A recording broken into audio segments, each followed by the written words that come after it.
Assalamualaikum warahmatullahi wabarakatuh. Perkenalkan, nama saya Amanda Salsabila dengan NIM 632405663. Di sini saya akan menjelaskan untuk bab 1. Di bab 1 yaitu ada latar belakang, rumusan masalah, dan tujuan penelitian. Yang pertama yaitu latar belakang penelitian. Pajak penghasilan PPh orang pribadi merupakan salah satu sumber penerimaan negara yang penting bagi pembangunan. Wajib pajak berkewajiban menghitung, menyetor, dan melaporkan pajak melalui SPT tahunan, termasuk formulir 1770S. Namun, masih terdapat kesalahan pelaporan akibat kurangnya pemahaman perpajakan. Oleh karena itu, diperlukan pemahaman mengenai tata cara perhitungan dan pelaporan PPh 1770S agar kewajiban perpajakannya dapat dilaksanakan dengan benar. Selanjutnya, yaitu rumusan masalah. Yang pertama, yaitu bagaimana cara menghitung PPh orang pribadi menggunakan formulir 1770S. Yang kedua, bagaimana prosedur pelaporan SPT tahunan PPh orang pribadi formulir 1770S. Selanjutnya yaitu tujuan. Yang pertama, menjelaskan tata cara perhitungan PPh orang pribadi formulir 1770S. Yang kedua, menjelaskan prosedur pelaporan SPT tahunan sesuai ketentuan perpajakan yang berlaku. Yang ketiga, meningkatkan pemahaman wajib pajak mengenai kewajiban perpajakannya. Yang terakhir yaitu manfaat. Yang pertama, menambah wawasan mengenai PPh orang pribadi 1770S. Yang kedua, menerapkan ilmu perpajakan secara sistematis. Yang ketiga, mendukung peningkatan kepatuhan wajib pajak dan optimalkan penerimaan negara. Selanjutnya, di bab 2 yaitu ada tinjauan pustaka. Di sini terdapat keterangan untuk penulis dan tahun, serta judul, dan 6 peneliti untuk mendukung tinjauan pustaka kami. Selanjutnya, di bab 2 juga terdapat kerangka teori. Yang pertama, pengertian pajak. Pajak adalah kontribusi wajib yang dibayarkan oleh individu atau badan kepada negara tanpa imbalan langsung. Kepatuhan pajak mencerminkan kesediaan pajak untuk memenuhi kewajiban perpajakan sesuai peraturan yang berlaku, serta pajak merupakan sumber utama penerimaan negara yang digunakan untuk membiayai pembangunan dan meningkatkan kesejahteraan masyarakat. Yang kedua yaitu pengertian pajak penghasilan PPh orang pribadi. PPh orang pribadi adalah pajak yang dikenakan atas penghasilan yang diterima atau diperoleh individu dalam 1 tahun pajak. Penghasilan yang dikenakan PPh dapat berasal dari pekerjaan usaha maupun sumber penghasilan lainnya. Serta penerapan PPh di Indonesia menggunakan sistem self-assessment, yaitu wajib pajak menghitung, membayar, dan melaporkan sendiri pajak yang terutang. Yang ketiga yaitu surat pemberitahuan SPT tahunan. SPT tahunan adalah sarana wajib pajak untuk melaporkan penghasilan, pembayaran pajak, harta, dan kewajiban selama 1 tahun pajak. SPT tahunan berfungsi sebagai bentuk pertanggungjawaban wajib pajak serta alat pengawasan kepatuhan perpajakan oleh Direktorat Jenderal Pajak. Serta SPT tahunan orang pribadi terdiri atas formulir 1770, 1770S, dan 1770SS yang digunakan sesuai dengan jenis dan sumber penghasilan wajib pajak. Yang keempat yaitu formulir 1770S atau sederhana. SPT tahunan orang pribadi terdiri atas formulir 1770, 1770S, dan 1770SS yang digunakan sesuai dengan jenis dan besaran penghasilan wajib pajak. Formulir 1770S digunakan oleh wajib pajak yang memperoleh penghasilan dari 1 atau lebih pemberi kerja dengan penghasilan bruto minimal 60 juta per tahun serta tidak memiliki usaha ataupun pekerjaan bebas. Pelaporan SPT 1770S dapat dilakukan secara elektronik melalui DCP online menggunakan fasilitas e-filing atau e-form, yaitu ketentuan umum PPh orang pribadi 1770S.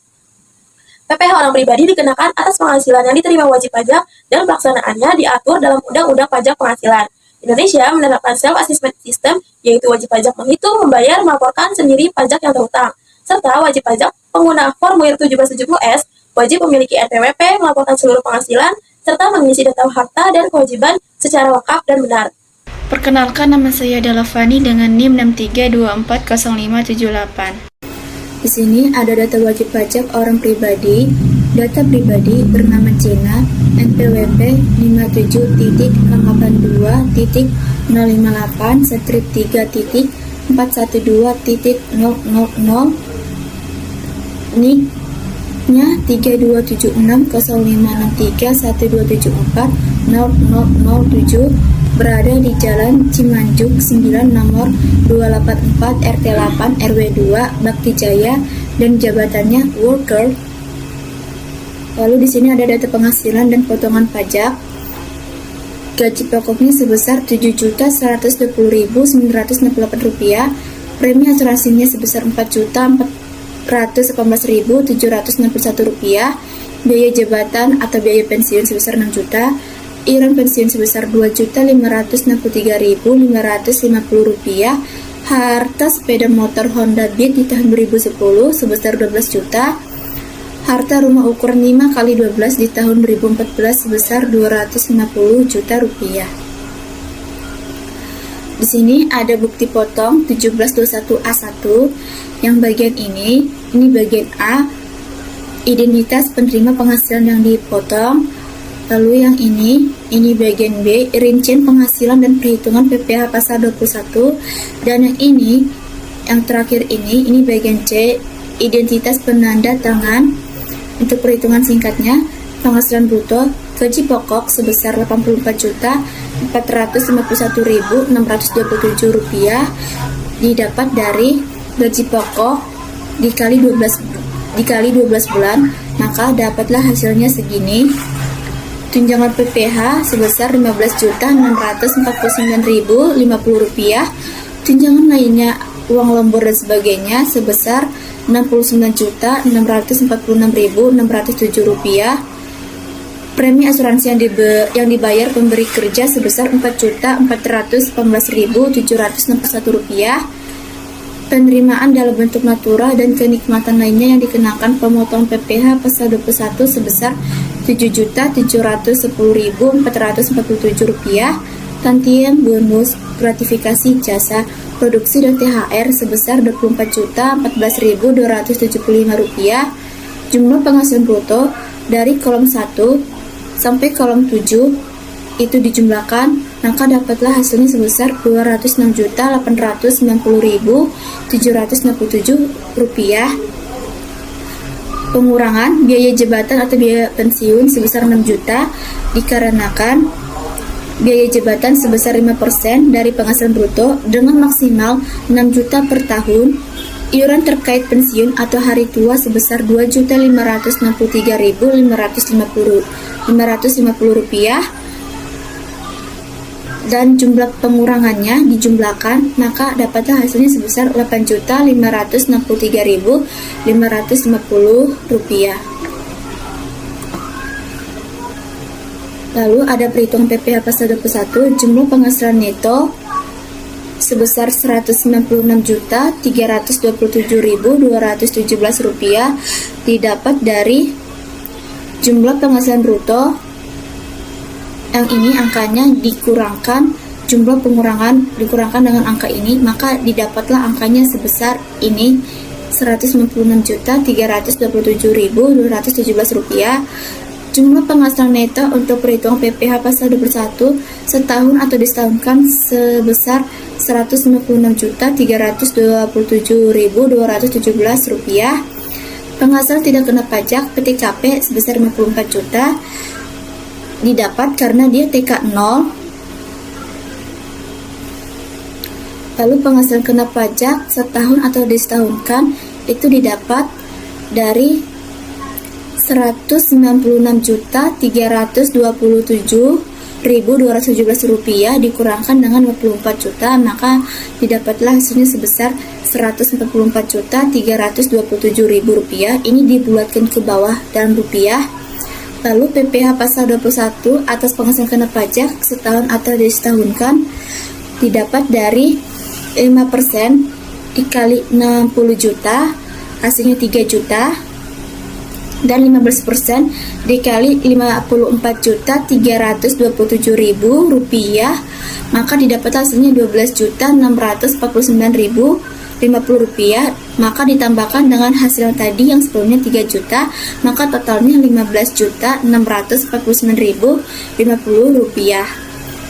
PPh pasal 21 terutang sebesar 15.649.050 rupiah. PPh pasal 21 dipotongnya sebesar 18.800.878 rupiah. PPh pasal 21 kurang bayar atau lebih bayar masa pajak terakhir sebesar 3.848.172 rupiah, maka PPh pasal 21 dipotongnya sebesar 3.848.172 rupiah. Selanjutnya untuk perhitungan 1770S 1770S1 dan 1770S2 akan dijelaskan oleh Radelia. Assalamualaikum warahmatullahi wabarakatuh. Kenalkan, nama saya Radelia Najla Syukuraini dengan NIM 63240579. Saya ingin menjelaskan cara perhitungan 1770S. Pada kolom 1, penghasilan neto dalam negeri jumlahnya 198 juta sekian. Bagaimana cara menghitungnya? Cara menghitungnya yaitu penghasilan bruto dikurang pengurangan, maka hasilnya sekian. Lalu pada kolom 2 dan 3, penghasilan neto dalam negeri lainnya dan penghasilan neto luar negeri jumlahnya kosong. Langsung saja jumlah penghasilan netonya kolom 1, 2, dan 3 itu ditambah, maka hasilnya 198 juta sekian. Selanjutnya, zakat atas penghasilan yang menjadi objek pajak jumlahnya kosong. Jumlah penghasilan neto setelah dikurangi zakat yaitu 198 juta sekian. Cara menghitungnya yaitu kolom 4 dikurang kolom 5. Di sini kolom 4-nya itu 198 juta, kolom 5-nya kosong, maka langsung saja diturunkan ke bawah, hasilnya sekian. Selanjutnya PTKP-nya yaitu jumlahnya 54 juta karena status OP KO0. Selanjutnya PKP yaitu 144 juta sekian. Bagaimana cara menentukan PKP? Yaitu kolom 6 dikurang kolom 7, maka hasilnya sekian. PPH terutang 15 juta sekian, karena dari 5% dikali 60 juta hasilnya 3 juta, lalu 15% dikali 84 juta sekian, maka hasilnya 12 juta sekian. Selanjutnya, pengembalian atau pengurangan PPH pasal 24 yang telah dikreditkan jumlahnya 11.887.8. Jumlah PPH terutang hasilnya 27 juta sekian. Cara menghitungnya yaitu kolom 9 ditambah kolom 10, maka hasilnya sekian. PPH yang dipotong atau dipungut pihak lain atau ditanggung pemerintah yaitu 11 juta 800 rupiah. Lalu PPH yang harus dibayar sendiri 15 juta 649 rupiah. PPH pasal 25 dari A sampai C yaitu PPH pasal 25, STP PPH pasal pokok, fiskal luar negeri itu kosong. Tidak ada angsuran STP atau fiskal luar negeri. Maka selanjutnya jumlah kredit pajak dari 14A ditambah B dan C, maka jumlahnya kosong. PPH yang kurang dibayar dalam kurung PPH pasal 29 hasilnya 15.649 sekian. Permohonannya juga sama. Angsuran PPH pasal 24 tahun pajak berikutnya kosong. Selanjutnya saya akan menjelaskan perhitungan formulir 1770S1. Di sini bagian A-nya bunga, dividen, royalti, sewa, penghargaan dan hadiah, keuntungan penjualan atau pengalihan harta, penghasilan lainnya yaitu kosong, maka jumlah bagian A-nya itu hasilnya kosong. Lalu pada bagian B, di sini bantuan, sumbangan, hibah, warisan dan lain-lainnya juga kosong, maka jumlah bagian B juga kosong. Bagian C-nya nama pemotong atau pemungut pajak yaitu Industrial Komponen Indonesia dengan NPWP pemotong atau pemungut pajaknya yaitu 01014774120001, atau di sini sepertinya ada dua gitu ya, 001014770555000. Nomor bukti pemotongan atau pengumutannya 111222400000130. Tanggal bukti pemotongan atau pemungutannya 31 Desember 2024. Jenis pajak PPH pasal yaitu PPH 21. Jumlah PPH yang dipotong atau dipungut 11.800.087.8. Ya, itu jumlah bagian C-nya. Selanjutnya, formulir 1770S2. Bagian A-nya, bunga deposito dan lain-lainnya itu kosong. Bunga diskonto obligasi yang dilaporkan juga kosong. Penjualan saham di bursa efek kosong. Hadiah undian kosong. pesangon dan lain-lain kosong, honorarium juga kosong. Di sini banyak yang kosong ya. Intinya jumlah bagian A-nya itu kosong. Lalu pada bagian B-nya, jenis harta sepeda motor Honda Beat, tahun perolehannya 2010, harga perolehannya 12 juta. Yang kedua, jenis hartanya yaitu rumah ukuran 5x12, tahun perolehannya 2014, harga perolehannya 250 juta. Maka harta pertama dan harta kedua ditambah, hasilnya jumlah bagian pada B 262 juta rupiah. Lalu pada bagian C-nya, sepeda motor Honda Beat lunas, telah lunas. Rumah ukuran 5x12 juga telah lunas. Maka jumlah bagian C-nya itu kosong. Lalu di sini ada tutorial pengisian SPT 1770S pada aplikasi eSPT PPH orang pribadi. Ini A. Membuat database dan mengisi profil wajib pajak.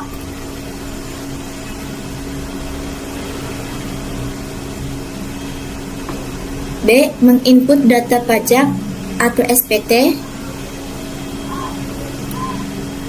Cara penginputannya: pengisian SPT 1770S1,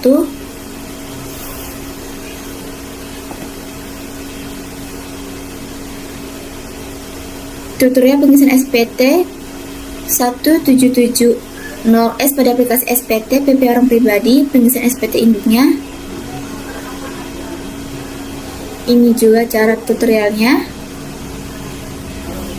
dan ini juga, dan ini pelaporan SPT-nya. Selanjutnya untuk tutorial pengisian 1770S pada aplikasi eSPT PPH orang pribadi akan dijelaskan oleh Sarah dan Ani. Perkenalkan, nama saya Sarah Putri Rahmani dengan NIM 63240612. Selanjutnya, saya akan menjelaskan tutorial memasukkan data pajak ke aplikasi eSPT orang pribadi. Oke, jadi untuk tutor memasukkan data pajak ke aplikasi SPT tahunan OP itu dengan cara langkah pertama itu kita harus mempersiapkan database. Jadi di PC Windows Program Files X86 lalu ke DJP lalu ke eSPT tahunan PPH orang pribadi lalu klik. Lalu di sini kan ada database kita copy dan kita pindahkan ke file yang kita inginkan. Di sini kami menggunakan file PT Industrial Components Indonesia, yaitu perusahaan yang kami gunakan. Lalu di sini objek pajaknya itu, di sini kan OP berarti objek pajaknya itu orang pribadi. Jadi di sini kita masukkan nama wajib pajaknya yaitu Jena. Setelah sudah seperti ini, kita kembali masuk ke dalam aplikasi eSPT orang pribadi dengan cara di Windows C Program Files lalu DJP ada application orang pribadi eSPT, lalu klik kanan lalu ke Run as Administrator, kita pencet ini lalu klik yes. Selanjutnya kita tunggu beberapa menit, beberapa detik, lalu setelah ini kita berhasil buka. Lalu langkah pertama ketika sudah berhasil ke dalam aplikasi eSPT tahunan PPH wajib pajak orang pribadi, langkah yang pertama adalah klik menu, lalu koneksi database, lalu pilih database yang kita ingin isi. Di sini kami menggunakan Jena 1, kita open, lalu akan muncul seperti ini. Nah, lalu masukkan password 123, lalu klik login. Setelah berhasil, kita masukkan NPWP, nama wajib pajak, nomor telepon, nomor fax mili, jenis usaha pekerjaan, dan lain-lain yang tertera pada ini. Lalu kita tinggal isi. Lalu untuk pada status kewajiban perpajakan suami istri, karena wajib pajak kami ini TK 0 dengan statusnya TK 0, maka kita isi kakak saja atau kepala keluarga, lalu klik continue. Lalu setelah seperti ini, kita klik simpan. maka data profil berhasil disimpan. Lalu klik OK. Selanjutnya kita pengisian surat pemberitahuan SPT. Di sini karena dia gajinya lebih dari 60 juta selama setahun, pilih SPT 1770S. Kita pertama klik buat SPT baru, lalu kita pilih SPT tahunan OP 1770S dengan tahun pajaknya itu 2024, lalu klik OK. Selanjutnya akan tertera SPT berhasil dibuat, lalu klik OK. Selanjutnya kita klik lagi surat pemberitahuan SPT, lalu kita 1770S. Pertama kita harus mengisi lampiran 2 terlebih dahulu. Di sini lampiran 2. Di sini kami telah memperhitungkan pertama itu di jumlah bagian A itu dia semuanya 0. Berarti ini kita nolkan saja atau kita tidak perlu isi, lalu kita klik simpan, lalu klik OK. Selanjutnya pada bagian B di sini si Jena memiliki harta yaitu sepeda motor Honda Beat dan rumah. Lalu caranya untuk menambahkan datanya kita klik tambah. Lalu di sini kita pilih yang pertama sepeda motor dulu dengan nama hartanya sepeda motor Honda Beat. Terus tahun perolehannya di sini adalah 2010. Lalu dengan harga perolehannya adalah 12 juta seperti ini. Lalu kita klik simpan. Data berhasil disimpan, lalu klik OK. Karena di sini dia ada 2 harta, kita masukkan juga yang selanjutnya itu data harta rumah dengan kodenya itu 061 tanah dan atau bangunan untuk tempat tinggal. Lalu nama hartanya adalah rumah. Tahun perolehannya adalah tahun 2014. Selanjutnya harga perolehannya adalah 250 juta. Oke, seperti ini. Lalu kita klik simpan, lalu klik OK lagi. Nah, karena dia cuma memiliki 2 harta aja, lalu kita klik simpan. Data berhasil disimpan, kita klik OK. Lalu kita lanjut ke bagian C. Di sini di bagian C itu tidak memiliki kewajiban atau utang pada akhir tahun, kita simpan saja, tidak perlu diisi. Lalu di bagian D, daftar susunan anggota keluarga. Dikarenakan data pajak atau wajib pajak yang kami gunakan ini adalah TK 0, berarti bagian D ini tidak perlu diisi. Kita klik simpan saja, lalu kita close. Selanjutnya klik lagi surat pemberitahuan SPT 1770, kita isi lampiran pertama. Di sini lampiran pertama yang sudah kita hitungkan. Di sini untuk bagian A itu tidak ada perlu diisi, berarti kita kosongkan saja. Kita klik simpan saja, 0 semua. Lalu untuk pada bagian B, di sini di perhitungan atau data kami itu tidak ada juga, isinya 0 semua. Kita klik simpan juga. Lalu untuk pada bagian C, di sini ada daftar pemotongan atau pemungutan PPh oleh pihak lain dan PPh yang ditanggung oleh pemerintah. Itu kita klik tambah. Di sini namanya adalah si PT Industrial Komponen Indonesia. Kita copy, kita masukkan. Di sini NPWP-nya adalah sebagai berikut. NPWP-nya ini adalah nomor bukti pemotongan atau pemungutan. Di sini ada nomor bukti, di sini seperti ini, kita copy. Lalu tanggal pemotongannya itu 31 Desember 2024, 31/12/2024. Selanjutnya jenis pajaknya itu PPh 21 dan PPh yang dipotongnya itu sebesar Rp11.887.800.000. Lalu kita klik simpan. Data berhasil disimpan, kita klik OK. Kita klik simpan, kita klik OK lagi. Lalu lampiran 2 kita sudah isi semua, kita close. Selanjutnya untuk surat pemberitahuan 1770 SPT induk sampai pelaporan SPT akan dilanjutkan oleh Ani. Assalamualaikum warahmatullahi wabarakatuh. Nama saya Anila Renisa dengan NIM 632405699. Baik, di sini klik SPT, kemudian 1770S, kemudian pilih induk. Di sini identitasnya lengkapi, di sini sudah lengkap, kemudian simpan. Kemudian ke bagian A. Di sini isi penghasilan neto dalam negeri sehubungan.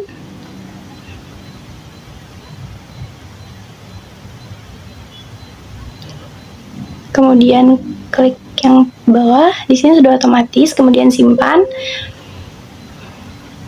Kemudian ke bagian B, untuk mengisi PTKP di sini setting dulu, utility, klik setting, klik PTKP. Kemudian edit data PTKP-nya sesuai dengan status PTKP. Karena di sini tekan 0, di sini isi 54 juta.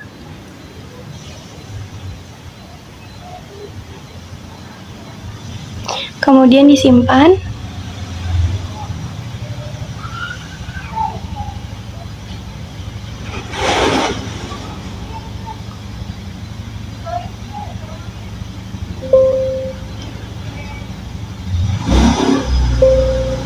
Kemudian setelah selesai, disimpan. Ulang masuk SPT-nya.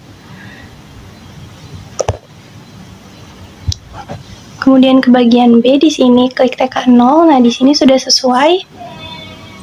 Kemudian simpan.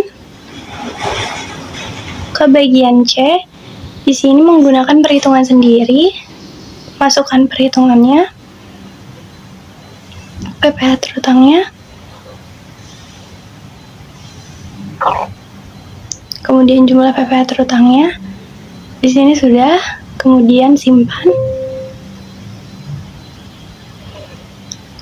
Kemudian ke bagian D, di sini juga sudah sesuai. Simpan. Kemudian ke bagian E, di sini juga sudah. Simpan. Kemudian ke bagian F, karena angsuran di sini 0, kemudian langsung simpan. Kemudian bagian G, di sini lampirannya yaitu yang A dan C kita checklist. Kemudian simpan. Kemudian ke kuasa, di sini karena pelaporan orang pribadi jadi wajib pajak. Kemudian tanggalnya 31/12/2024.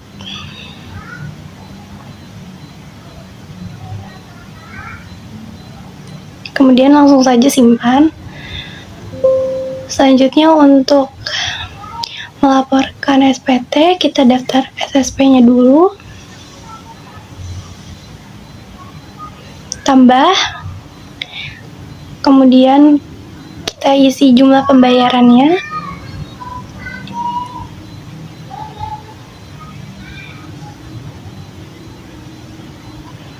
Kemudian disimpan. Setelah selesai, klik lapor SPT.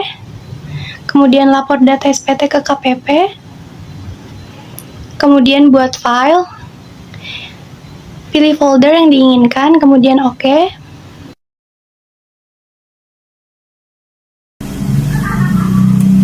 Kesimpulan dan saran. Kesimpulannya, formulir SPT 1770S digunakan oleh wajib pajak orang pribadi dengan penghasilan bruto di atas Rp 60 juta per tahun dan tidak memiliki usaha atau pekerja bebas. Sistem perpajakan Indonesia menggunakan self-assessment system sehingga wajib pajak bertanggung jawab menghitung, membayar, dan melaporkan pajaknya sendiri. Berdasarkan studi kasus, diperoleh PPh terutang sebesar Rp15.649.050 dengan PPh kurang bayar pasal 29 sebesar Rp3.848.172. Pemahaman yang baik mengenai pengisian SPT 1770S dapat meningkatkan kepatuhan pajak dan mengurangi risiko kesalahan pelaporan. Dan sarannya, wajib pajak perlu meningkatkan pemahaman dan kepatuhan dalam pelaporan SPT 1770S DJP perlu memperkuat edukasi perpajakan serta meningkatkan kualitas layanan digital. Dan yang terakhir, peneliti selanjutnya dapat memperluas kajian mengenai kepatuhan dan pelaporan pajak.